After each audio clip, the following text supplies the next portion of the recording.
driver saka dun sa back rider nila, ugaliin magdala na. Pag walang helmet, anong code nun, sir? 128J. So 128J si kuya, walang helmet. Kaya magnanakaw daw yung mga MMD, sabi niyo po.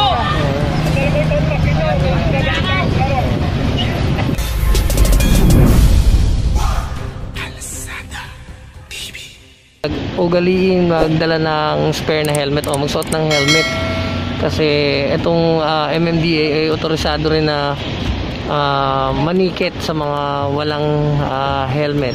So driver actually doon din sa back rider niya. So ayan, ito pa rin tayo sa may Sobel. Ayan, mga illegally parking na sasakyan, jeep, saka yung mga motor doon sa kabila. Ayan, nakita nyo nagpupulasan na sila. So doon din may mga natikitan din doon.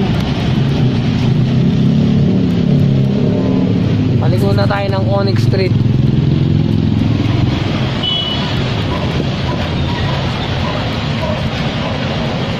Ito jeep.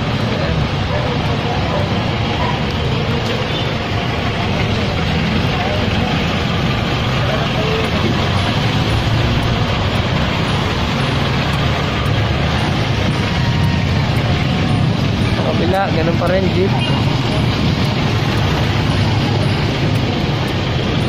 Sobel Rojas, illegally parking pa rin. Ito, ang gaganda ng sasakyan, naka illegally park, so unattended.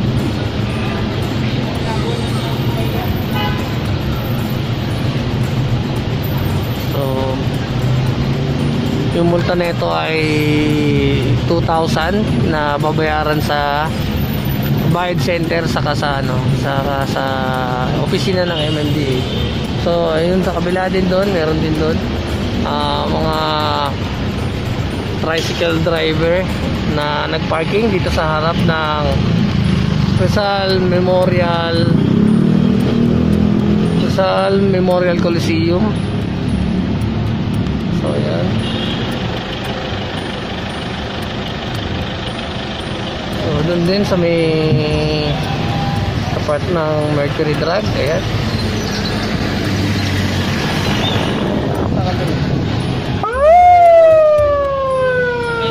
Illegal park.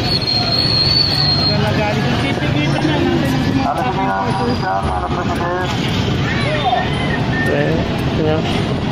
hindi lang hindi basura. Ayan.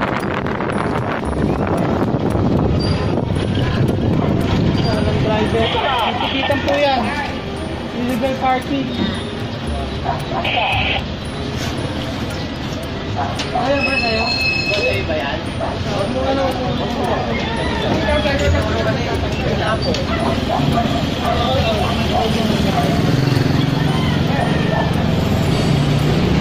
Natin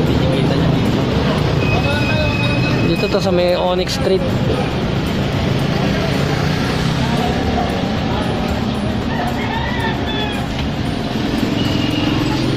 Ito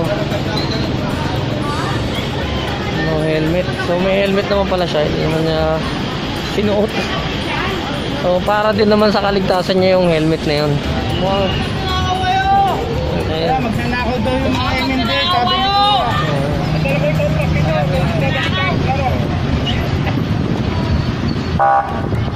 So sakot to na Maynila pero mukhang hindi nadadaanan ng horse to. Ayun o, ang dami ditong obstruction dito. Sa kabila din, ganun din. Ginawa na nila ang machine shop yung kalsada. So yun sa may kabilang side, ang daming naka-parking. So ito si sir, sinabihan nila na itabi yung niya, yung tubig. Walang helmet. Pag walang helmet, anong code nun, sir? 128J. So 128J si kuya, walang helmet. So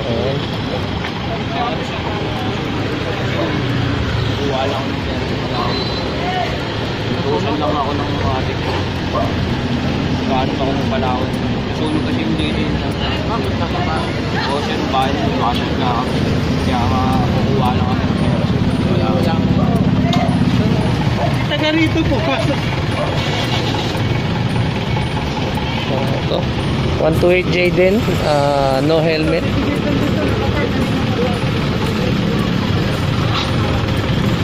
So pumasok siya dito, hindi naman siya taga dito.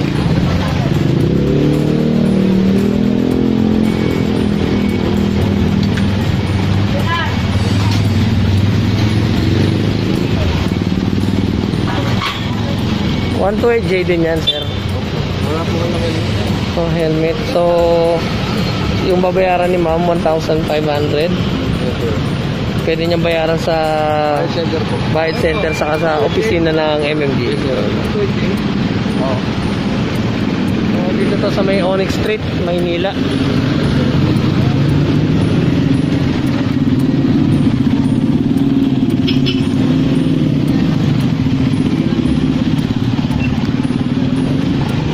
So ayun dun. Meron din na meron din na ulihan na no helmet. 128J, 128J din, ano to ito? 128J. So 1,500 din babayaran ni Kuya.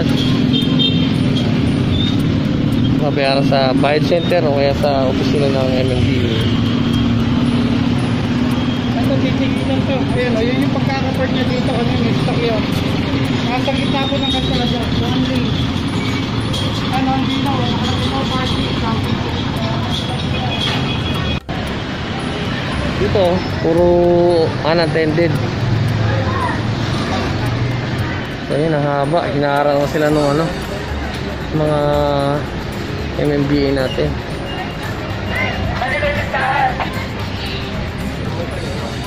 So sir, pag gantong unattended, anong code ang 224 unattended. So 224 unattended daw sabi ni sir. Tapos yung violation nito, Illegal parking. illegal parking. Tapos ano po yung magkano po yung babayaran nila sir? Sa 2,000. Tapos obstruction 225, 1,000. Bali 3,000. So bali 3,000 daw yung babayaran. 224 para sa unattended. Tapos 225 para sa obstruction kasi nandito sa sidewalk eh. So bali 3,000 yung babayaran. So pag 226 naman, nandun yung tao, attended, ang babayaran niya is 1,000 lang. Tapos yung 225 na obstruction sa 1,000 din. So bali 2,000 lang yung babayaran mo. Babayaran sa bayad center o kaya sa opisina ng MMDA. So yun lang yung konting info.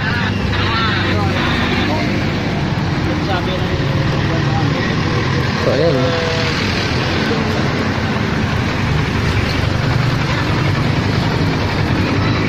So dito to sa may Sobel Street. So, medyo madami-daming tricycle driver yun na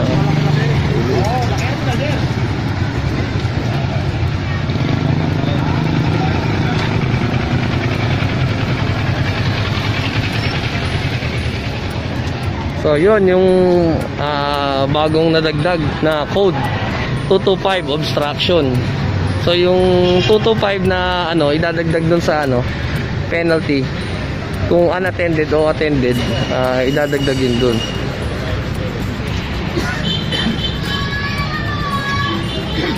Dito to sa may Sobel Street, boundary ng Makati saka Maynila.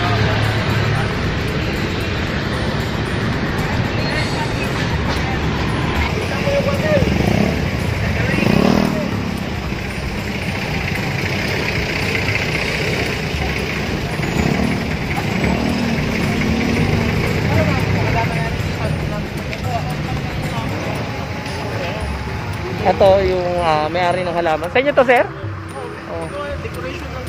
Oo, pero kasi nandun sa sidewalk eh.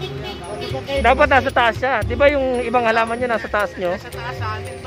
Oo. Yung nasa taas naman, hindi naman kinuha eh. Oo. Inano namin doon dahil hindi talaga maganda yung yung by poste, walang hindi Oo. maganda sa ano, so inano namin. Pero yung nakakadaan naman sa side ko, malaki yung ano namin space. Kapakuha pa rin. Pero hindi naman ginalaw yung mga nasa taas na halaman, di ba? Kaya nga Ang ginalaw lang ito kasi nasa sidewalk siya, sir. Bawal sa sidewalk. Opo, alam kong na ano namin to na nasa sidewalk. Ang ano ko lang po kung makahingi ng exact address kung saan namin makukuha to. Sa opisina sa Makati, sa Ortigas. Makati City Hall, Hindi, Orense. Oranges namin. Dito, sa may opisina ng MMDA. So makukuha namin doon. Pupunta muna kayo doon, tanong nyo kung papayagan ba makuha o hindi. Kasi sila makapag-decide eh, hindi ito makapag-decide itong mga to. Hindi sila makapag-desisyon, ito mga to sumusunod lang sa utos. So yung mga mataas ay nandun sa Makati sa opisina po. Ito po, salamat sir.